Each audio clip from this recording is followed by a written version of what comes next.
Here's the energy that has shifted my life. And it goes by 3 simple steps. And you have to realize which step you're in. And it goes be, do, and have. Can you guess what all of these steps mean? Be, do, and have? Yeah, if you guessed being, you're right. Being. The vibration of being the version of you that you want to be.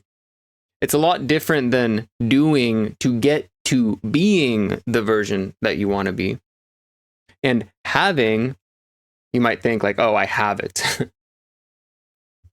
Right? Well, kinda. Mostly wanting.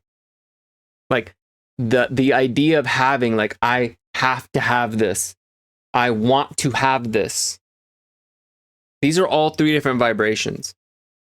Wanting is a nice kickstart to starting to manifest and visualize and to become visible in your reality. You know, light a fire underneath your butt, get motivated to start towards something, right? Create a goal. Now, doing, you're working towards having that, right? Doing also is implying wanting, like you don't already have it. So a lot of times people associate really hard work with do, and they never get the result that they actually want. However, sometimes these 2 things that involve wanting will put you in a place where you're just like, I can't handle it anymore. I can't take it anymore. I want to give up the struggle, right? Because if you learn anything about the law of attraction, it's, well, whatever, and I make tons of videos on this, whatever's in your energetic magnetic bubble here and active in your vibration is what you're going to be attracting. So, I do like a quick shirt check. I thought my shirt was crop top, so I thought it was like riding up a little bit more. Anyway, huge difference in vibration, right? So when you have these like things that you want and you're implying lack, well, you're never going to get the thing that you want because it's in your vibration. Being that version of you, though, doesn't want these things, doesn't do things to get things. And that's manipulation, doing something to get something. Like manifest and manipulation both have manifest, manipulation. They're kind of similar. When you're trying to manifest something, you're actually mainly trying to manipulate the universe to give you what you want. Coming from a place of lack, that you don't have the thing, right? So it's very important to align yourself to the vision of that version of you. And once you are that version, you take aligned action, not just hard work action, aligned action. That's why when you start your day, I highly recommend meditate yourself into it. Envision that version of you. If you're not feeling it yet, then grab the feelings of what is it like to be that version of you. And I'm not talking about like, oh yeah, 10 Ferraris, you feels really good and now you're excited and you're like feeling it, oh yeah, like it's brand new. No, you do the quantum leap after the quantum leap, where it's like 10 years now you've had Ferraris and multiple of them have Starbucks cups all over them. Like you don't care at that point, right? Just an example. It's like, you want to get to that feeling of where you already have those things. And if you're struggling to even find those feelings of abundance, financial abundance, just realize abundance is having what you need when you need it. And if you stumbled upon this video, believe me, you have what you need when you need it. And let me know in the comments below how I helped you. I love reading comments. Oh yeah, and then like and subscribe, all that stuff. Anyway, back to it. That vibrational version of you, 10 years of having Ferraris with Starbucks cups in them, whole different vibration than any of the vibrations of doing and trying to get and pushing yourself to get there, right? Whole different vibration. That version of you, if they want something, well, if they're a millionaire, billionaire, whatever, they've already had enough experience where they know if they just start taking action towards what they want, they'll just start asking people. They don't have limiting beliefs. They're fearless. Their ego doesn't stop them anymore. They don't have these blocks like of imposter syndrome. Like, yeah, sure. I mean, even look at Elon Musk. He's building rockets, freaking Neuralink. Like he's all over the place, right? At that point, he can do whatever he wants. That's what it means to be that version of you. And physical reality is just an illusion. It's a reflection of who you are being. Law of reflection. What you put in is what you're going to get out. So sometimes when you're doing so much, you're putting in this effort and this lack of vibration, and you're getting a reflection of like, you're doing this to get something. It's manipulative. I'm not saying don't take action. When you're that billionaire version of you, they're going to take action, aligned action, because they know they can achieve anything. You see what I'm getting at? They know. They know who they are. They know the being that they are. They know the powerful creator that they are. They know the deliberate, conscious choices and decisions and actions that they make. And they know that they're part of the human experience. So it's okay to feel feelings and keep moving forward. And by that time, you're at this place of unconditional happiness, unconditional love, because whatever shows up in your reality, you can stay in the vibration of unconditional. Without the condition needing to change, you can stay in that vibration. And if something does show up that you don't prefer, that's manifesting, it's there for a reason. Because it's in your vibration. And it's maybe something for you to take on your journey and learn and expand. Sometimes we do have to do some of the doing, like I said, and the wanting and the struggle, just so we can finally find an easier way. So you finally want to give up the struggle. What does that mean? That means having fun and enjoying the present moment of unconditional. So if you can get to that place, you will attract all the things that are naturally aligned to you, like all the things that excite you, like passions. And I'm not just talking about like, oh, you're going to be some magical artist, which you can be. Yes, that could be your biggest passion, but a passion can be anything, your highest excitement in the very now moment. Maybe it's going on that walk. Maybe it's calling that friend.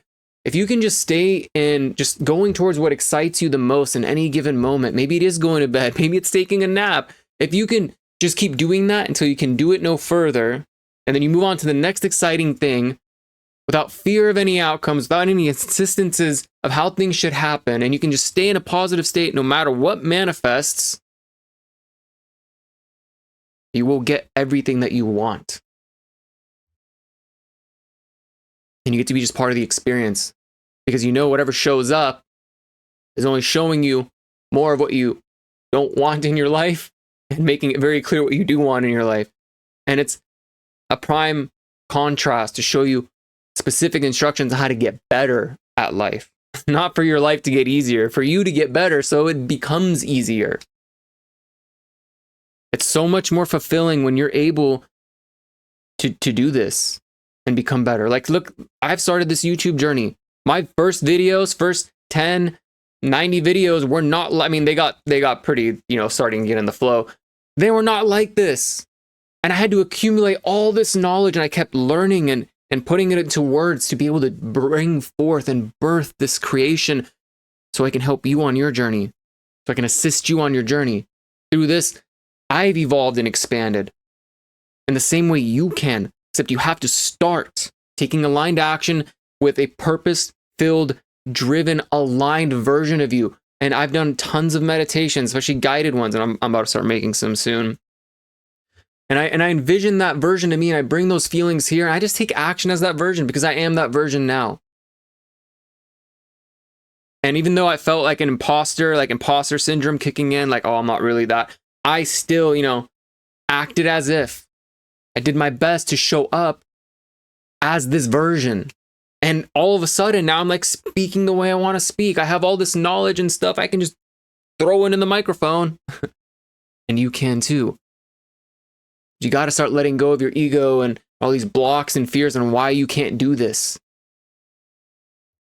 So meditate yourself into it. Get those feelings. And if you struggle to, just look around in your reality of like where you do feel like the feelings of love if you want a relationship.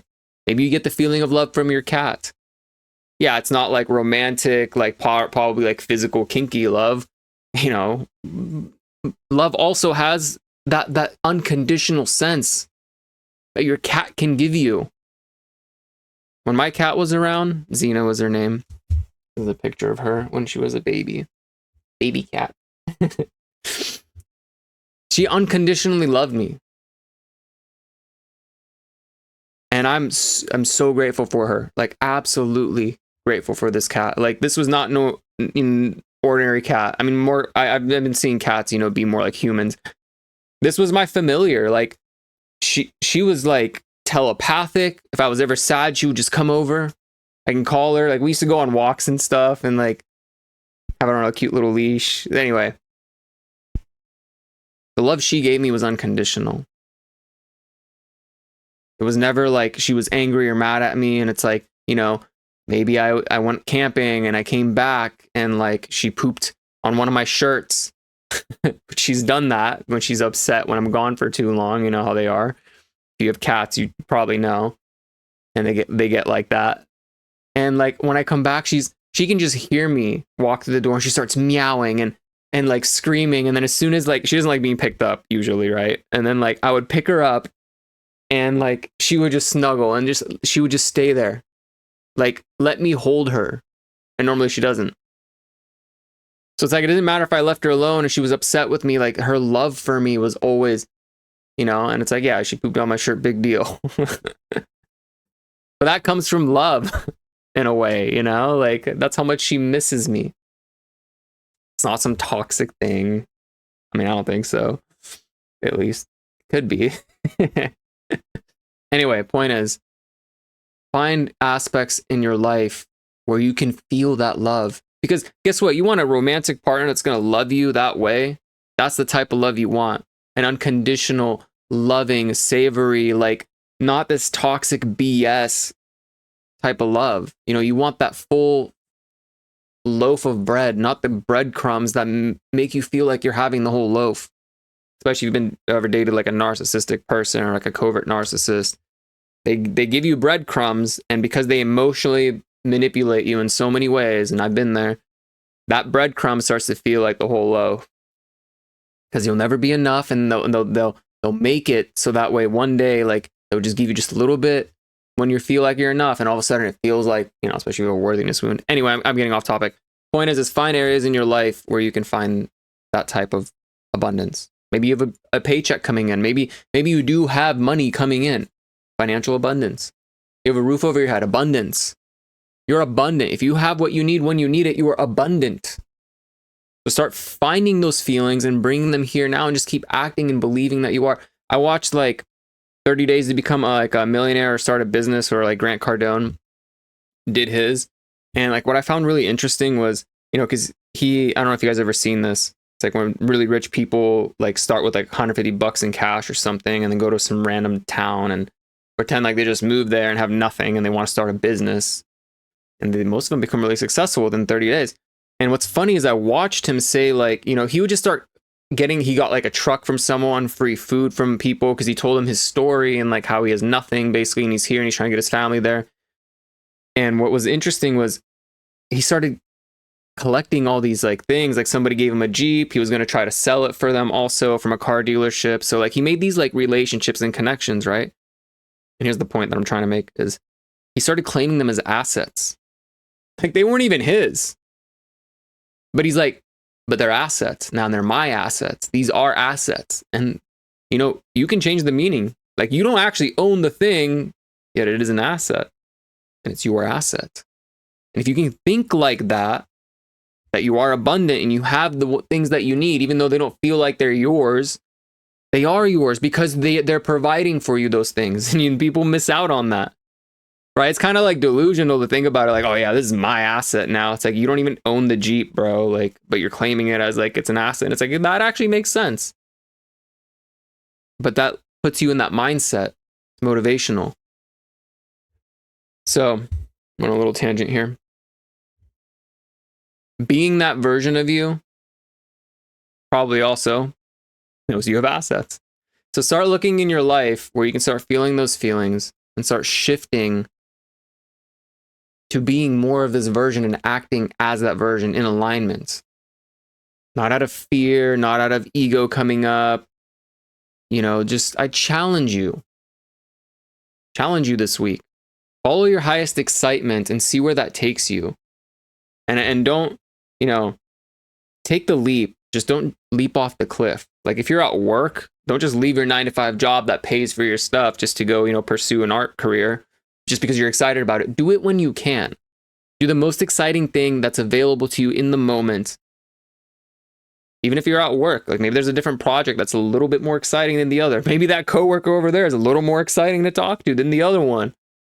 If you can just keep going towards the positive things and you just keep building on your positive assets, you will start seeing more and more positive shifts in your reality.